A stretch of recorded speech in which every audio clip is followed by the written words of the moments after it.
Elon का दिया हुआ एग्जांपल ये भी था कि उसने देखा कि अच्छा बैटरी कितने की बिकती है मार्केट में और उसके कंपोनेंट्स कितने के हैं, तो उसने कहा अगर कंपोनेंट्स $1 के हैं तो ये $10 की क्यों बेच रहे हैं। It's very important to remember that both the product and the market in the beginning are in like a fluid state, and you just have to remind yourself when you change a feature in your product, your market has also changed, and therefore you have to rethink all the distribution and everything that you thought of. And that's why this is a hard problem. That's why product market fit is hard.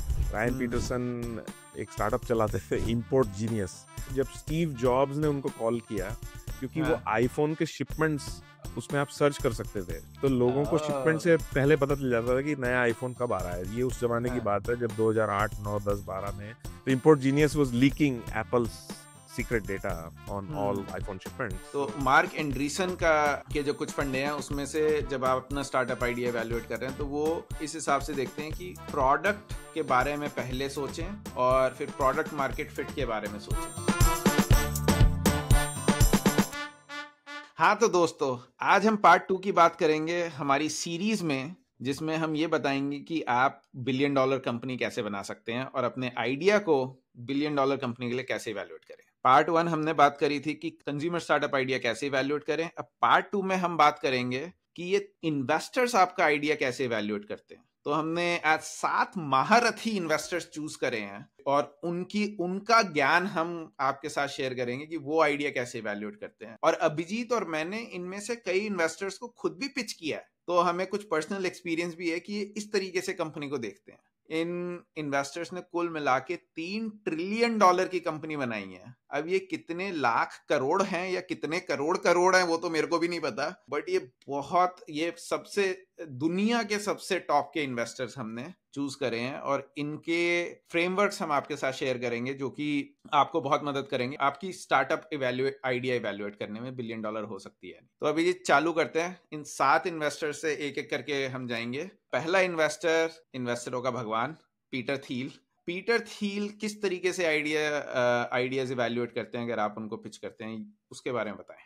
So I think सबसे पहले तो Peter Thiel ये देखता है कि आपके कितनी और कंपनीज जो हैं वो सेम काम कर रही हैं। मतलब अगेन ये बहुत ही नॉर्मल साउंडिंग है, बट उसका जो कहने का तरीका है वो ये कहता है कंपटीशन इज फॉर लूजर्स। वो ये देख रहा है कि आप कितना भी वियर्ड हो आपका आइडिया, कितना भी खराब सुनने में लग रहा हो, कितना भी आज की डेट में एकदम ही इम्पॉसिबल लग रहा हो, उतना वो पीटर थील को ज्यादा एक्साइट करता है, क्योंकि एटलीस्ट उसमें एक ये एस्पेक्ट बहुत क्लियर है कि ये कोई कंपटीशन उसमें है नहीं। तो वो बहुत लोगों को बस ये फोर्स कर रहा है सोचने के लिए कि आप अपने पर्सनल एक्सपीरियंस या अपनी पर्सनल इंसाइट या अपने कुछ एक यूनिक एज दुनिया में ऐसी ढूंढ ली है जो और किसी को दिख नहीं रही। और ये अगेन बार बार होता है। मतलब इवन क्राउडेड स्पेसेस में भी लोग ढूंढ लेते हैं। जैसे अपना जेप्टो है, मतलब सालों सालों से लोग चीजें घर पर डिलीवर कर रहे हैं। बहुत ही कॉमन ऑनलाइन शॉपिंग, एक बहुत ही पुरानी इंडस्ट्री इंटरनेट की सबसे पहली इंडस्ट्री कह लीजिए। उसमें ये सोचना कि हम 10 मिनट के अंदर सब कुछ कर देंगे, एक बहुत ही सिंपल और यूनिक थॉट है। और तो आई थिंक अगर आप पीटर थील के पास ये लेके जाओगे और अगर उसमें एक भी कोई ऐसी चीज है जो वो आपने उनको बता दी कि अगर हम ये करते हैं इस तरह से डिलीवर, तो ओवर टाइम हमारे पास कुछ ऐसी एडवांटेजेस आ जाते हैं कि हम ही इसको बहुत बेहतर करे जा सकते हैं। तो वहां पे आपने एक ऐसी जगह बताई जहाँ पे कोई कंपटीशन नहीं है, और सेकेंडली कंपटीशन अंदर घुसने के लिए भी बड़ा टफ है क्योंकि उनको पास स्केल चाहिए। तो ये वाला आई थिंक उसका ये भी कुछ एंगल है कि अगर आपका स्टार्टअप सक्सेसफुल हो जाता है तो सिर्फ आप ही एक खड़े रहोगे मार्केट में, बाकी सब घुस नहीं पाएंगे। जैसे वो गूगल का एग्जांपल लेता है कि गूगल ही एक खड़ा है। आप जैसे मर्जी बातें कर लो, गूगल कुछ भी बता दे कि हम तो बहुत छोटे हैं एडवर्टाइजिंग इंडस्ट्री में, गूगल ही एक सर्च इंजन खड़ा है, कोई उसको छू नहीं पाया है जब से वो आया है। फेसबुक का भी ऐसा ही है कि फेसबुक ही एक सोशल नेटवर्क है और सबसे ज्यादा मतलब 2 बिलियन लोग महीने का या दिन का इस्तेमाल करते हैं। कोई और सोशल नेटवर्क compete नहीं कर पाया है और दोनों मार्केट्स क्राउडेड थी। तो मैं ये उस पॉइंट पे ही बता रहा हूँ कि जब गूगल आया तो बहुत सारे सर्च इंजन एग्जिस्ट करते थे, जब फेसबुक आया तो बहुत सारे सोशल नेटवर्क्स एग्जिस्ट करते थे, पर जब वो आए तो उन्होंने तबाही मचा दी। मतलब बेसिकली इस तरीके से नेटवर्क इफेक्ट इस तरीके से ग्रो किया कि कोई और खड़ा नहीं रह पाया उनके आगे। तो उसका जो मेन यही है, कंपटीशन इज फॉर लूजर्स वाला, कि बड़े होने पे भी कोई compete नहीं कर पाएगा। एंड जो आपने अभी बोला ना जस्ट, वो ये एग्जैक्टली पीटर थिल इस पॉइंट पे बहुत एम्फेसाइज करता है कि अगर आपके पास कोई सीक्रेट है जो केवल आपको पता है हम्म और बाकी लोगों को समझ नहीं आ रहा, या हम्म पूरी तरह इंटरनलाइज नहीं है, या कुछ हम्म बहुत ही सुनने में खराब लगता है, या जो भी, हम्म या पास्ट में नहीं चला लेकिन आपके पास कोई इंसाइट है जिससे वो अब चल जाएगा क्योंकि वहां पे हम्म कुछ चेंज हो रहा है या कोई नई हम्म टेक्नोलॉजी आ रही है, तो पीटर थिल के पास आप जाओगे तो वो ये पूछेगा कि लाइक आपके पास, लाइक व्हाट्स द सीक्रेट। और तो ये क्यों इसमें रेलेवेंट है, वो इसलिए है कि अगर आपके पास एक स्टार्टअप आइडिया है या आपकी स्टार्टअप है जो आप इवेलुएट कर रहे हो, अपने मन में सोच रहे हो कि ये अच्छा आइडिया है या नहीं है, उसका एक डायमेंशन बहुत जरूरी है कि आपको जरूरी नहीं है पीटर थिल को जाके पिच करने की, उसने हम्म ऑलरेडी एक्सप्लेन कर दिया है कि वो कैसे हम्म सोचता है। तो हम्म आप अपने आप से ये क्वेश्चन पूछिए हम्म कि आपका सीक्रेट क्या है, और हम्म आप उसको आर्टिकुलेट करने की कोशिश करिए शार्पली। हम्म और ये सारे फाउंडर्स के लिए, इवन चाहे किसी भी स्टेज ऑफ द स्टार्टअप पे हो वो, अच्छा, सीक्रेट काफी। का, मे बी सीक्रेट का एक एग्जांपल दो तो आई थिंक लोगों को समझ में आए, क्योंकि सबको लगता है कि हमारे पास कोई सीक्रेट है, और आई थिंक लोग थोड़ा गलत समझ जाते हैं। हम एक थीम रही है हमारे उसमें कि लोग सीक्रेट ना होते हुए भी उसको सीक्रेट बताने की कोशिश करते हैं, क्योंकि वो कॉम्पनसेट करना, क्योंकि पीटर थिल ने बोल दिया कि तुम, आपका क्या सीक्रेट है तो बता दो, तो फिर लोग एक मतलब नॉर्मल बातों को भी सीक्रेट बताने की कोशिश करते हैं। बट आई थिंक ये सीक्रेट की डेफिनेशन जो है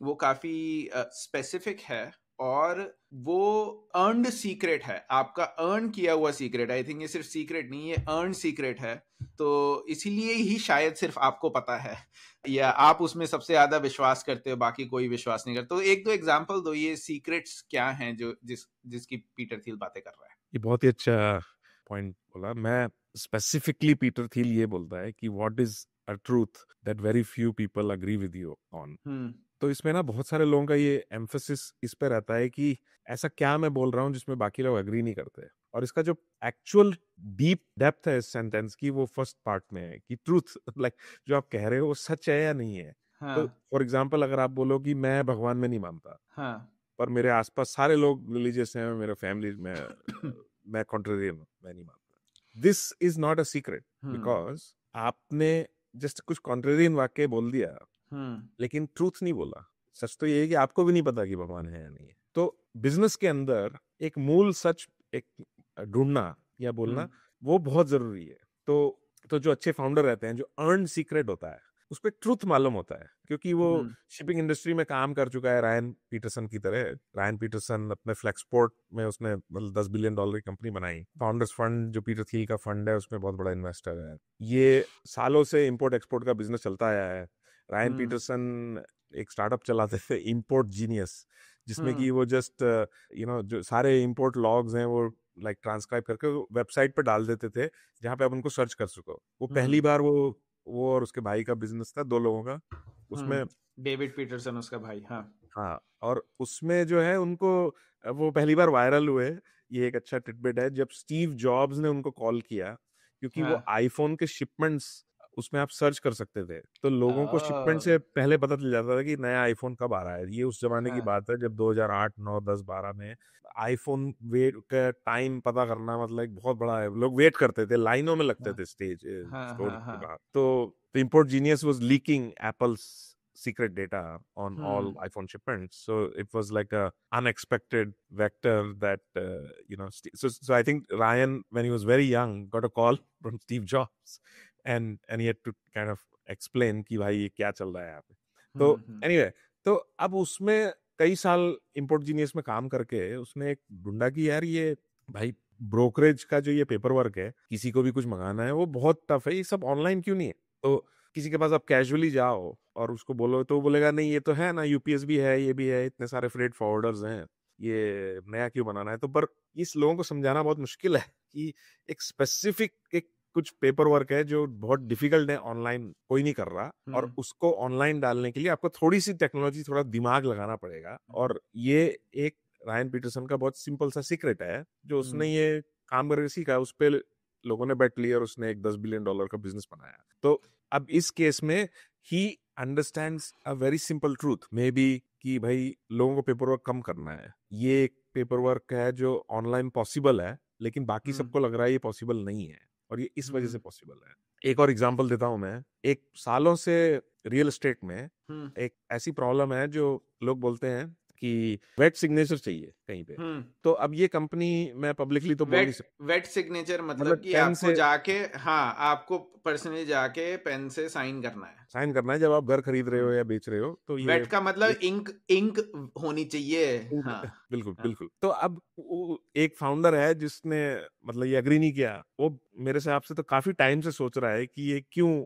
तो उसने एक ऐसी ऐप बनाई आईफोन पे जहां पे आप अपना सिग्नेचर करिए, तो रिमोटली एक रोबोट है उसके ऑफिस में जिसके हाथ में इंक पेन है, और उस पे एक वीडियो है, और वो रियल टाइम में वो साइन कर आपकी हैंड के मूवमेंट को मिमिक कर रहा है। तो हाँ अब ये वेट सिग्नेचर है या नहीं है, हाँ। ये जाके उसने एक्चुअली में कुछ काउंटीज में केस लड़ा कि अच्छा।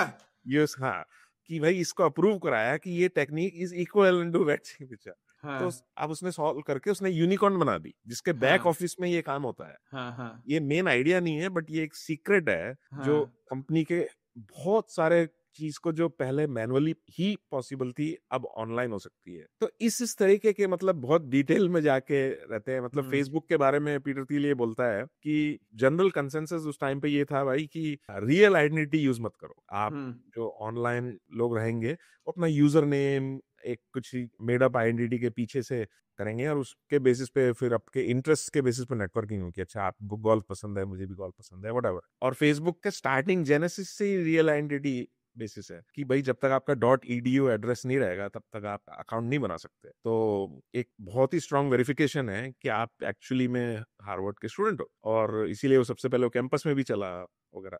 बट समहाउ एक क्रिटिकल मास, एक लाइक जकरबर्ग का इंट्यूटिव बिलीफ था कि रियल आइडेंटिटी से ज्यादा फ्रेंड्स बनेंगे, hmm even though initially activation energy higher है because there's some hesitancy in putting your real name out there, at least back in 2004-5. Hmm So it is a secret that that he believed. When you are speaking to Peter Thiel, I think he's looking for something that he can say, this to be true, hmm even though rest of the people are not agreeing with you. Hmm Doesn't hmm matter. Hmm, Expected value of this being true is very, very high. So I'll make a bet on you. So this is a good हाँ way for a founder to think.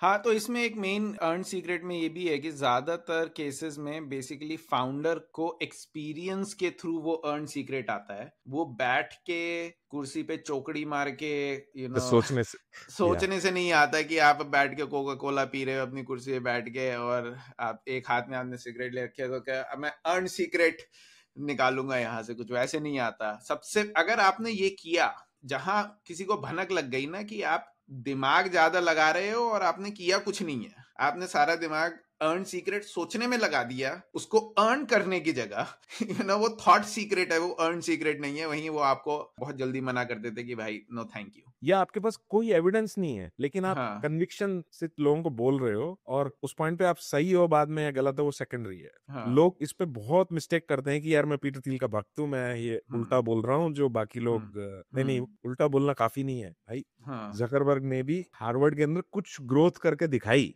उसके बाद उसने evidence based insight बोली। हालांकि वो एक बहुत छोटे मार्केट में एविडेंस था, उसको पूरा एक्सट्रापोलेट करना वर्ल्ड वाइड बहुत ही डिफिकल्ट था।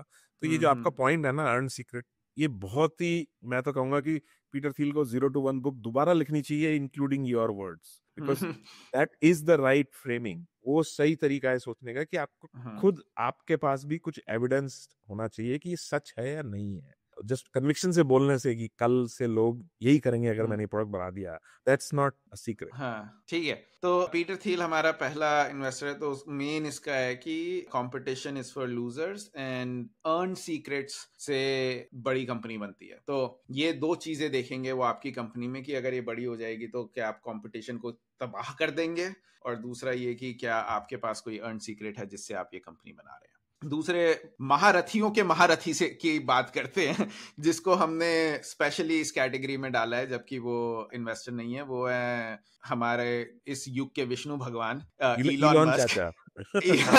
चाचा।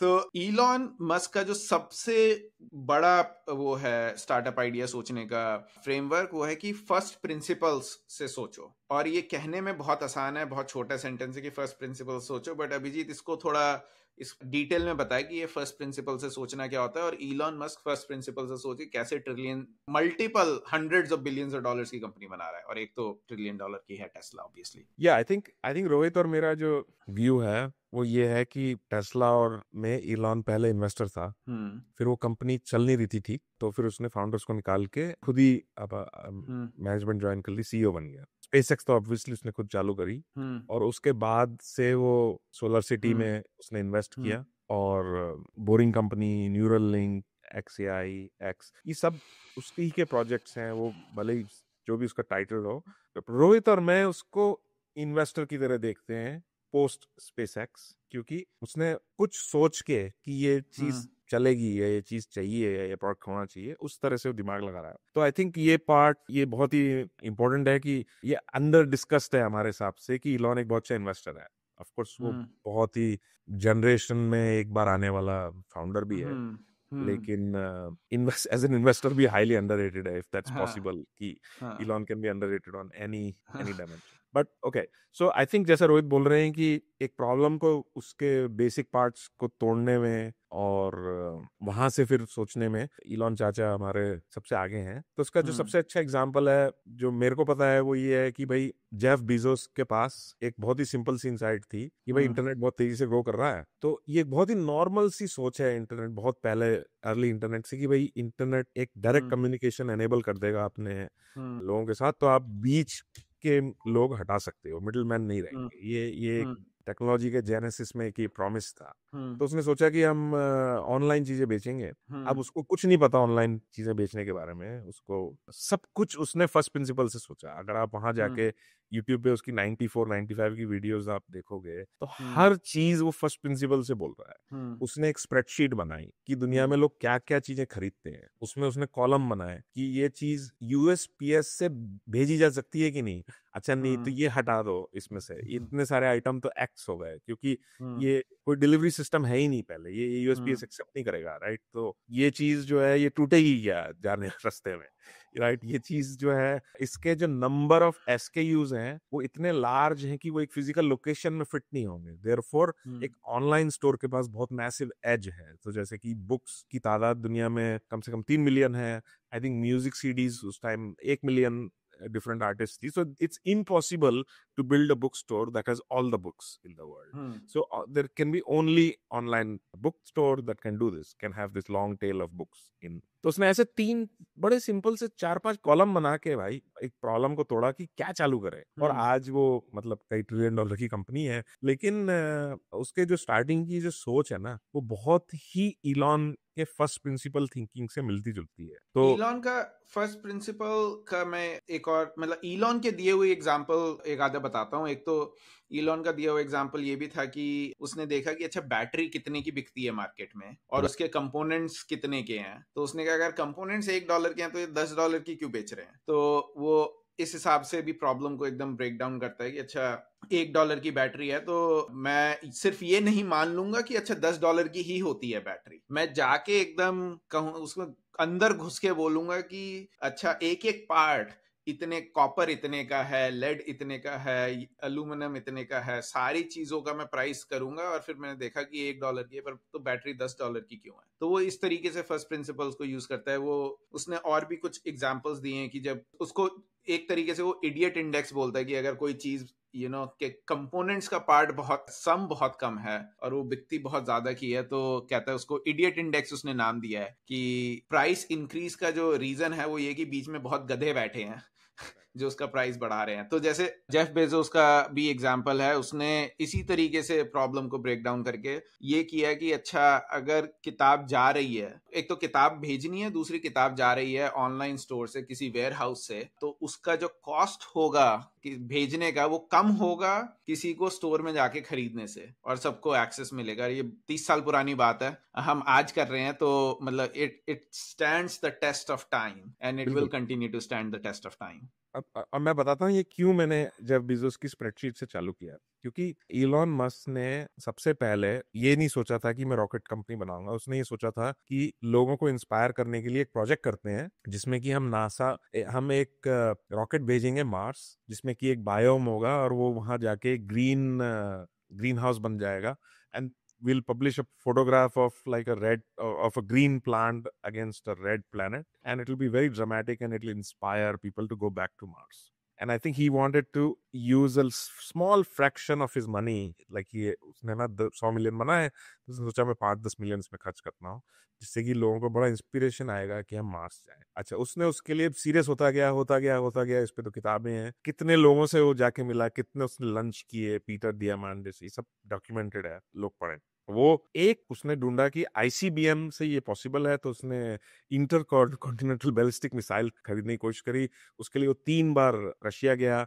फाइनली तीसरे बार जब वो नेगोशिएट करने गया तो उन लोगों ने उससे ठीक से बात नहीं करी। आई थिंक किसी ने, जनरल ने उसको मतलब इंसल्ट किया वगैरह वगैरह। एनीवे वो पॉसिबल नहीं हो रहा था, तो उसने वापसी की जो फ्लाइट थी रशिया से यूएस की, उसने एक स्प्रेडशीट बनाई और उसमें उसने पूरी बॉटम्स अप मॉडल बनाया एक रॉकेट का, कि ये रॉकेट में क्या क्या अगर मैं मार्केट से खरीदूं तो कितने का होना चाहिए ये रॉकेट। तो उससे वो समझ नहीं आ रहा था कि ये क्यों इतना महंगा है और ये पार्ट्स इतने सस्ते क्यों है। तो मैं इसीलिए जब चालू किया कि अपने जो दुनिया के सबसे बड़े महारथी हैं वो भी बैठ के स्प्रेडशीट बना रहे हैं पहले। तो हाँ। आप भी मतलब सीधे शाहरुख खान बनने की कोशिश मत करो, अपने थोड़ा एक जमीन पे सोचो जो आप बिजनेस बना रहे हो कि कैसे चलेगा, उसका क्या ये है, रीजन मतलब। क्या होना चाहिए बेसिकली।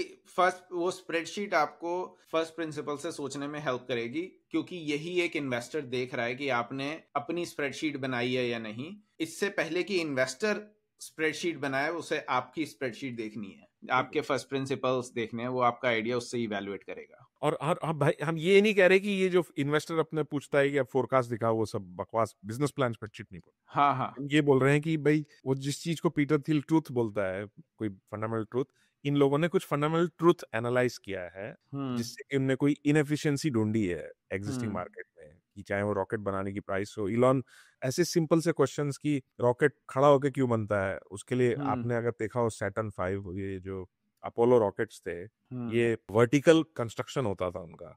हम्म तो काफी वो असेंबली इनने सोचा कि हम लेट के करेंगे, रॉकेट हम्म को लिटा देंगे। वो उससे लोगों ने बोला नहीं, वो रॉकेट जो है सैग हो जाएगा बीच से। तो उसने हम्म बोला अच्छा मटेरियल सोचना पड़ेगा जो नहीं हो। मतलब ऐसे हम्म छोटे छोटे प्रॉब्लम सॉल्व कर करके उसने बोला कि अच्छा लेट के रॉकेट बनाएंगे तो उसको सस्ता पड़ेगा और बहुत बड़ा फैक्ट्री बनाने की फिर जरूरत नहीं, वगैरह वगैरह। ऐसे बहुत छोटे छोटे इनोवेशन जमीन से सोच के करे हैं इनने। और एक एक्चुअल ट्रूथ को बिल्ड जब किया है, फर्स्ट प्रिंसिपल्स जिसको ये बोलते हैं, एक जमीनी फंडामेंटल ट्रूथ ढूंढा और उसके ऊपर अपनी थिंकिंग बिल्ड करी, हम्म उससे आप बहुत सारी इनएफिशिएंसी ढूंढ सकते हो। तो ये काफी अच्छा फ्रेमवर्क है।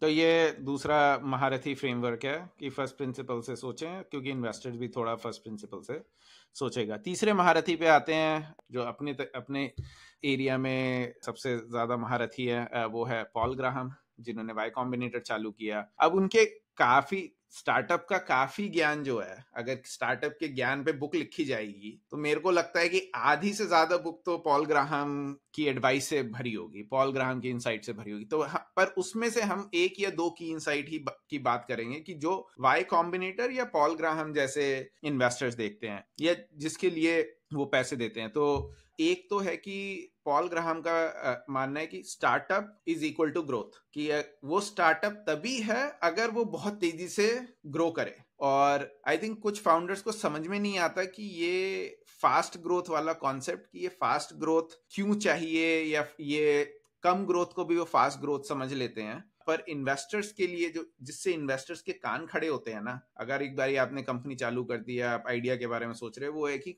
आपका स्टार्टअप ग्रो कितनी फास्ट कर रहा है। आप सारी बातें एक तरफ कर दो, अगर स्टार्टअप फास्ट ग्रो कर रहा है तो इन्वेस्टर के कान खड़े हो जाएंगे। तो अभी जी इस पे थोड़ा बताओ, और इसी से हम फिर एक दूसरा पॉइंट डिस्कस करेंगे। आई थिंक पॉल ग्राम इस डिस्कशन में लाना, रोहित ने जैसे बोला कि डिफिकल्ट था हमारे लिए, क्योंकि उनने सबने ही उनके ऐसे पढ़े हुए हैं। बट आई थिंक कुछ पॉइंट्स हैं जो फिर भी रोहित और मुझे लगता है काफी अंडररेटेड है, कि लोगों को स्टार्टअप की डेफिनेशन नहीं पता कि ये शब्द स्टार्टअप आया कहाँ से। और it's just like startup is like a company जो कुछ गुड्स एंड हम्म सर्विसेज बना रही है जो बहुत तेजी से चल ग्रो हो रहे हैं। और ये एक underrated और important definition है that hmm separates maybe a startup from just having a nice business or normal hmm business that you can just आप उस पे 10 साल 20 साल काम करते रहें. It could be like a bakery that हम्म आपको पसंद है. It could be like any. It's just like a important point that is a very important framing. उस फ्रेमिंग के अंदर एक बार आप आ गए, फिर पॉल ग्राम के बाकी ऐसे स्टार्ट मेकिंग सेंस. दूसरा थोड़ा सा कल्टिज्म भी आ गया है पॉल ग्राम के अराउंड कि सब लोग अब उनके इधर उधर कोट्स वेपनाइज करके अपना पॉइंट हाँ प्रूव करने के लिए बोलते रहते हैं कि अच्छा आप स्टार्टिंग में कुछ बहुत ज्यादा ऑटोमेट कर रहे हो तो लोग बोल देंगे क्यों कर रहे हो, उन्होंने बोला है हम्म आप ऑटोमेट नहीं कर रहे हो तो बोलेंगे नहीं ये तो देखो ये कंपनी है जो एक यूनिकॉर्न बन रही है जिसने ऑटोमेट हम्म स्टार्टिंग से ही किया. ये हर हम्म तरह के उनके काउंटर एग्जाम्पल एग्जाम्पल अवेलेबल हैं. तो पीजी तो आज एक बहुत ही वेपनाइज्ड ये है, इसलिए उसके बारे में हम बहुत केयरफुली डिस्कस करना चाह रहे हैं. But anyway there is something that he is saying about what is a startup that I still think is a very important framing to step into कि हम हम्म एक्चुअली में करना क्या चाह रहे हैं मिलके. हम्म जब आप और अपने दोस्तों के साथ बैठ के अपनी स्टार्टअप आप सोच रहे हो, इवेलुएट कर रहे हो, तो क्वेश्चन ये है कि फास्ट ग्रो है, नहीं है, होगी, पोटेंशियल है, नहीं है. ये बहुत ही इंपॉर्टेंट क्वेश्चंस है. इसका जो जो मैं पॉइंट बोल रहा था, मैं बाद में बोलूंगा, वो आपने थोड़ा डिस्कस कर दिया कि आपने जैसे बेकरी खोली या आपका कोई स्मॉल बिजनेस है, आप उसको ले जाके किसी वेंचर कैपिटलिस्ट से पैसा नहीं मांग सकते, क्योंकि उन्हें पता है कि आप रेस्टोरेंट एक इन्फिनिट ग्रोथ कर्व पे नहीं जाएगा. ये ऐसा नहीं है कि आप अगले 10 साल तक अपना रेवेन्यू ट्रिपल करते रहो, राइट. एक बारी रेवेन्यू थोड़ा उसके मैक्सिमम पोटेंशियल पे पहुंच गया, जो कि बहुत जल्दी होगा, मे बी 6 महीने में पहुंच जाएगा. एक बारी सबको आपके रेस्टोरेंट का पता है, आपकी इतनी टेबल है, इतने लोग इतना ही खाना खा सकते हैं, तो आपका वो रेवेन्यू पोटेंशियल मैक्सिमम है. तो वो स्टार्टअप नहीं है, वो स्मॉल बिजनेस है, वो लाइफस्टाइल बिजनेस है, वो कैश फ्लो बिजनेस है. तो जब आप स्टार्टअप का सोच रहे हैं तो थोड़ा अपने दिमाग से ये सोचें कि क्या ये कंटिन्यूअसली ग्रो कर सकता है या नहीं, या इसको कैसे कंटिन्यूअसली ग्रो करवाना है. और उस वो पोटेंशियल होना जरूरी है. अगर वो हो गया तो आपका स्टार्टअप सक्सेसफुल होगा, अगर वो नहीं हुआ तो आपका स्टार्टअप फेल हो जाएगा. तो पॉल ग्राहम का जो हम की पॉइंट, मतलब उनके अगेन बहुत सारे पॉइंट्स में से जो हम की पॉइंट डिस्कस कर रहे हैं कि जब आप अपना स्टार्टअप आइडिया इवैल्यूएट करो तो ये देखो कि आपके स्टार्टअप में ग्रोथ पोटेंशियल है या नहीं, या आप इसको रिफ्रेम कर दो कि आपके स्टार्टअप में ग्रोथ पोटेंशियल कैसे आए.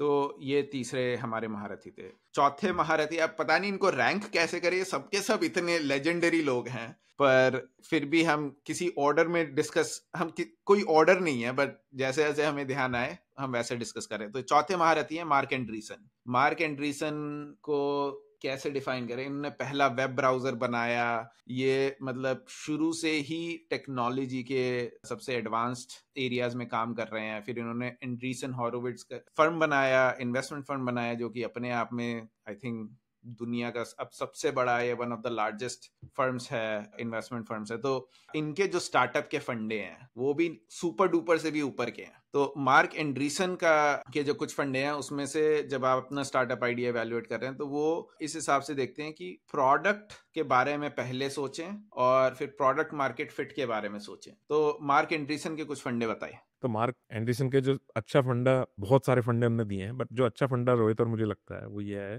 कि वो ऐसा बोलते हैं कि मार्क एंडरसन ने खुद यूनिवर्सिटी ऑफ इलिनॉय में बैठ के पहला ब्राउजर लिखा 3 साल पहले, before it became a company. Bill Gates और पॉल एलन ने अपना जो है बैठ के पीसीस के लिए सॉफ्टवेयर लिखा बिफोर उनने कंपनी बनाई. जॉब्स और वॉजनियाक ने हॉबीज को जाके अपने कंप्यूटर बेचे जिसके पहले उनने एप्पल कंपनी बनाई. मार्क जकरबर्ग ने अपने डॉर्म रूम से फेसबुक बेचना चालू किया जिसके पहले एक कंपनी बनाई. ट्विटर जो है वो एक साइड प्रोजेक्ट था, एक और कंपनी, ब्रॉडकास्टिंग कंपनी थी ऑडियो के अंदर, जिसके बाद में वो ट्विटर एक कंपनी बनी. तो मार्क एंड्रीसन का ये बहुत डीप बिलीफ है कि प्रोडक्ट कंपनी बनता है, कंपनी पहले बना के फिर ये मत सोचो कि अब क्या बनाए प्रोडक्ट. तो ये फंडा आज के युग में बहुत ही इंपॉर्टेंट है जिसको वापस याद करें जब एआई के साथ प्रोडक्ट्स बनाना आसान हो गया है. और रोहित और मैं बहुत सारे फाउंडर से भी मिलते हैं जो अपने स्टार्टअप आइडिया हमें पिच कर रहे हैं, वो कर रहे हैं, तो हम ये समझ लेते हैं कि इनने पहले तो ये सोच लिया है कि अब हम एक कंपनी बनाएंगे और हाँ. एक कंपनी चलाएंगे, और अच्छा ये सीईओ है, ये 2 CIO है, ये सीटीओ है, ये सी सम जेडओ है. और अब ये सोच रहे हैं, डिस्कस कर रहे हैं, लोगों से आके पूछ रहे हैं कि ये आइडिया कर रहे हैं सर कैसा है बताइए. इसको हम स्टार्टअप खेलना कहते हैं. हाँ, तो ये इसीलिए एक इम्पोर्टेंट बात है कि भाई आपने ना प्रोडक्ट बना लिया हो पहले, चाहे वो आपने एज अ स्टूडेंट बनाया हो, नाइट्स एंड वीकेंड्स पे बनाया हो, चाहे वो आपने 4 घंटे में बनाया हो या 6 महीने में बनाया हो, दुनिया में किसी को कुछ से कोई मतलब नहीं है। आपने बस पहले प्रोडक्ट सोचा, और वो प्रोडक्ट अगर आपको कन्विंसिंग लग रहा है किसी भी डायमेंशन में, चाहे उसकी ट्रैक्शन में, चाहे उसके दोस्तों से जो फीडबैक आ रहा है, चाहे वो आप कहीं से भी एक अपना आपको कन्विक्शन उसमें आ रहा है, वो अगर जाके एक बिजनेस बन सकता है, तो वो प्रोसेस ज्यादा अच्छा है। उस प्रोसेस में आप अपने आप को ज्यादा धोखा भी नहीं दे रहे हो कि इस चीज का मार्केट एग्जिस्ट करेगा जब मैं बना लूंगा। ऑफ कोर्स बहुत ज्यादा फंडिंग आजकल अवेलेबल है लोगों को, और आसानी से अवेलेबल है, तो उससे ये प्रोसेस बहुत डिस्टॉर्ट हो रहा है, क्योंकि लोग पहले एक सेट प्रोसेस की तरह करते हैं कि अच्छा मैं जॉब कर रहा हूँ, कल मैंने रिजाइन कर दिया, मेरे बाकी 3 लोग भी पर 3 हफ्ते बाद अपना वो दे चुके हैं, नोटिस पीरियड सर्व कर रहे हैं। अब जो है हम जाके कंपनी बनाएंगे, फिर हम अब जाके प्रोडक्ट बनाएंगे, फिर जाके हम उसको डिस्ट्रीब्यूट करेंगे, फिर अमीर बन जाएंगे। तो ये चीज जो है, ये अगर आप अगेन माय कंडीशन में जाके पूछेंगे वो क्या सोच रहा है पीछे, भले ही वो आपको बोले ना बोले, वो हम आपको बता रहे हैं। उसके मन में ये चल रहा है कि अच्छा हाँ, ये पहले प्रोडक्ट आया या पहले कंपनी तो प्रोडक्ट फर्स्ट का मतलब ये है। और ये सवाल अगर आप इन्वेस्टर से बात करोगे ना, तो वो ये आपको रियलाइज होगा कि वो आपसे सवाल इस तरीके के पूछ रहे हैं। वो आपसे पूछते हैं कि आपको आइडिया कैसे आया, वो आपसे पूछते हैं कि कब से काम चालू किया। ये वाई कॉम्बिनेटर भी पूछता है अपनी एप्लीकेशन में कि कब से आप आइडिया पे काम कर रहे हो, सो ऑन एंड सो फोर्थ। अगर उन्हें आपके जवाबों से ये लगा कि आप बस कंपनी कंपनी खेल बनाने के लिए आ गए हो या स्टार्टअप खेलने के लिए आए हो, तो वो उनके लिए इमीडिएटली नेगेटिव है, उसको डिस्काउंट कर देते हैं। राइट। क्योंकि बनाए बिना, अगर हम पीटर थिल पे वापस जाएं, तो ना अर्नड इनसाइट है, मार्क एंड्रीसन पे है तो ना प्रोडक्ट है, और आप बस सोच रहे हो कि हाँ मैं सक्सेसफुल हो जाऊं बिना कुछ काम करे ही, और मैं स्टार्टअप फाउंडर कहलाऊं। तो जब आप अपना आइडिया इवेल्युएट कर रहे हो, या आप ये सोच रहे हो कि इन्वेस्टर क्या देख रहा है मेरे आइडिया में, तो एक एंगल ये भी है कि कहानी की प्रोडक्ट और आपकी कंपनी दुनिया में आई कैसे, वो एक इम्पॉर्टेंट है। पहले प्रोडक्ट आया, फिर कंपनी आई। बिल्कुल। और इसमें ना मार्क एंडरसन एक और पॉइंट बोलता है, अगेन ये शब्द सबको पता है आजकल, प्रोडक्ट मार्केट फिट, बट उनके आर्काइव्ड ब्लॉग पे 4 आर्टिकल हैं उसमें, तो हम बोलेंगे कि सब पढ़ लें, बट उनका पॉइंट सिंपली ये है कि जो प्रोडक्ट मार्केट फिट है उसमें अगेन सारे हजारों ब्लॉग्स में ये एक्सप्लेन्ड है, बट जो इनसाइट मुझे ठीक लगती है रोहित भाई, मैं आपको वो बताता हूँ। वो ये है कि जब आप अपना प्रोडक्ट बदल रहे हो, 3 दोस्त बैठ के कुछ एक नया फीचर चेंज कर रहे हो, तो मार्क एंडरसन ये बोलता है कि ये लोग भूल जाते हैं कि आप प्रोडक्ट इटरेशन से आपका मार्केट भी चेंज हो रहा है। हम्म। तो प्रोडक्ट मार्केट फिट डिफिकल्ट इसलिए है क्योंकि इट्स पॉसिबली एक इनफाइनाइट इसके इटरेशन है जिसमें ये क्लिक करे एक जगह। हम्म।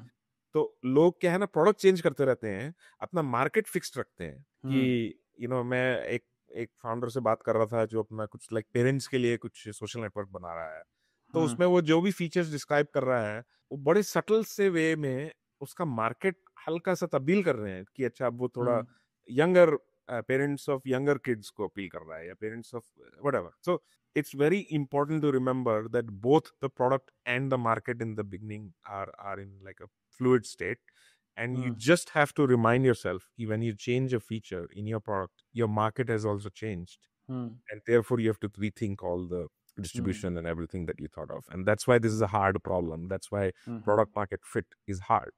तो ये हमारे चौथे महारथी थे, मार्क एंड्रीसन। अगले पे जाते हैं। ये एक महारथी आए हैं ओवर टाइम, इनका नाम है इलाद गिल। और इनका फंडा जो है वो बेसिक है, जब वो, क्योंकि वो तो ज़्यादातर इन्वेस्ट करते हैं, और उन्होंने शुरू में कुछ एक आधी कंपनी खोली और एग्जेक्टिव थे, बट उनका फंडा है कि आपके आइडिया में के बिगेस्ट अपॉर्चुनिटी तब है जब कोई फंडामेंटल टेक्नोलॉजी शिफ्ट है, जैसे एआई है, क्रिप्टो है, सो ऑन एंड सो फोर्थ। तो इलाद गिल जब आपका आइडिया इवेल्युएट कर रहा है, तो वो ये सोच रहा है कि क्या टेक्नोलॉजी शिफ्ट आया है जिस जो इनेबल करता है आपकी कंपनी को बहुत बड़ी कंपनी बनना। तो इस पे थोड़ा डिटेल बताएं। आई थिंक ये जस्ट जब भी कोई नई टेक्नोलॉजी शिफ्ट होती है, प्लेटफॉर्म शिफ्ट होता है, कि पहले पीसीज आए, फिर इंटरनेट आया, हम्म।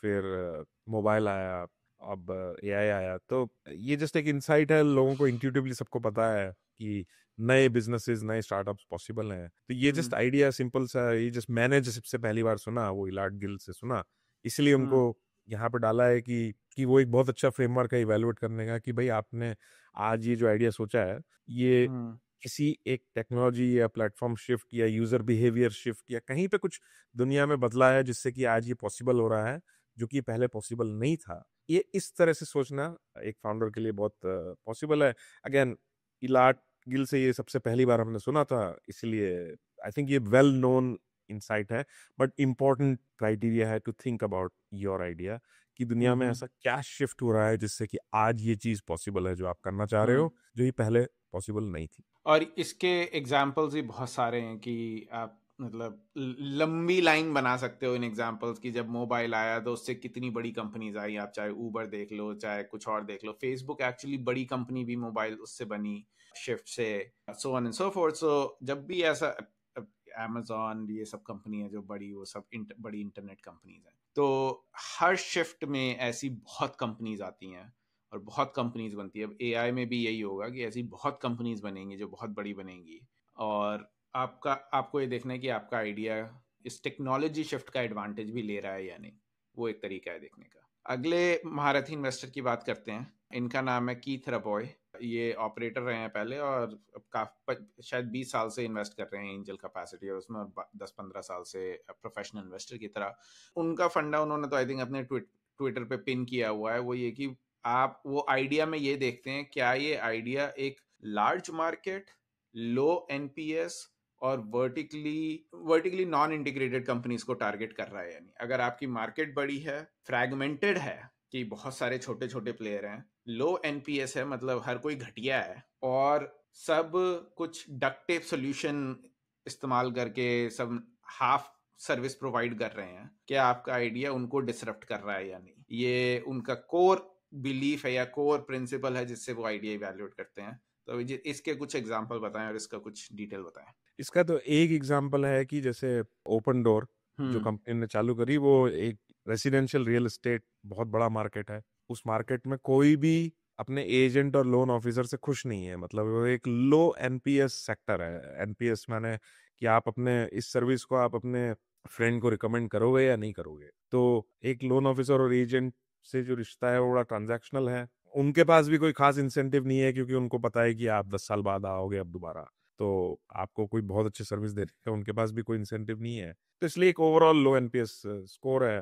फ्रैगमेंटेड माने कि बहुत सारे प्रोवाइडर्स हैं, किसी के पास भी बहुत बड़ा मार्केट शेयर नहीं है। सब लोग एक एक परसेंट, एक पाई चार्ट इमेजिन कर लीजिए आप, जिसमें बहुत सारे छोटे छोटे छोटे फ्रैगमेंट्स हैं सब मार्केट शेयर में। और जब इस तरह की कंडीशंस एग्जिस्ट करती हैं, जैसे जो रेसिडेंशियल रियल एस्टेट यूएस में एग्जिस्ट करती थी, एक बहुत बड़ा मार्केट है, सारे सर्विस प्रोवाइडर्स बहुत ही साधारण सर्विस दे रहे हैं और बहुत ही फ्रैगमेंटेड है।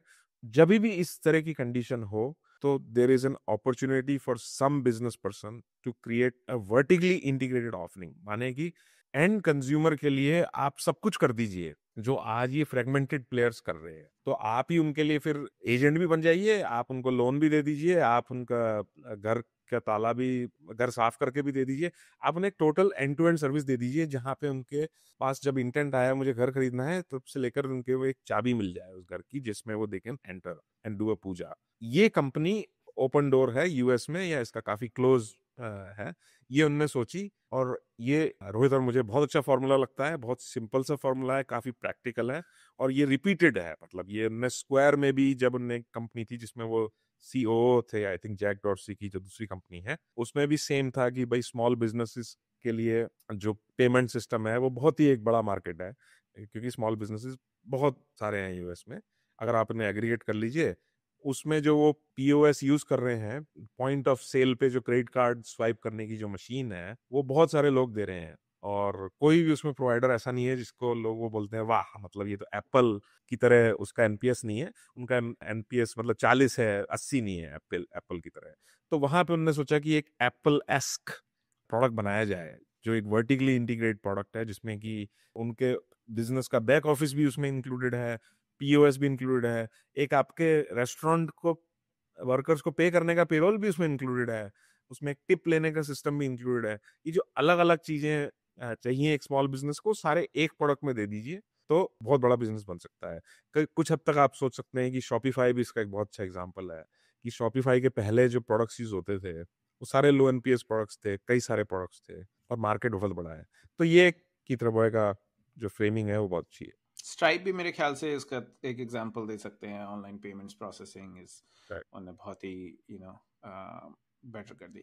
अगला इन्वेस्टर पे जाते हैं, और ये आई थिंक हमारी लिस्ट के सिर्फ एक ही पहले ही और एक अकेले देसी इन्वेस्टर हैं जो कि पर बहुत ज़्यादा महारथी हैं बहुत टाइम से, और दुनिया के बेस्ट इन्वेस्टर्स में आते हैं। इनका नाम है विनोद खोसला। विनोद खोसला का जो मेन फंडा है वो ये कि विनोद खोसला को एक तो बुलिश, जिससे वो आइडिया इवेल्युएट कर रहे हैं वो है कि बहुत बुलिश लार्ज मार्केट बेट देखनी है, बट दूसरा ये कि क्या आपका प्रोडक्ट पहले प्रोडक्ट से 10x बेटर है या नहीं, या एग्जिस्टिंग प्रोडक्ट से 10x बेटर है या नहीं, उसको वो इवेल्युएट करते हैं। और उसको आइडिया को इवेल्युएट करने के साथ वो आपकी टीम भी इवेल्युएट करते हैं, जो कि आप आइडिया से थोड़ा साइड कर सकते हो, बट वो इन दोनों चीजों को मेनली इवेल्युएट करते हैं बाकी चीजों से ज्यादा। उन्होंने जो आज का रीसेंट एग्जांपल दिया है जिसको उन्होंने कहा कि ये 10x नहीं 100x बेटर है अगर ये काम कर गया, तो वो था ओपन एआई, क्योंकि वो पहले मेरे ख्याल से आउटसाइड इंस्टीट्यूशनल इन्वेस्टर थे ओपन एआई में। तो उन्होंने सेम फंडा लगा के ओपन एआई को इवेल्युएट किया।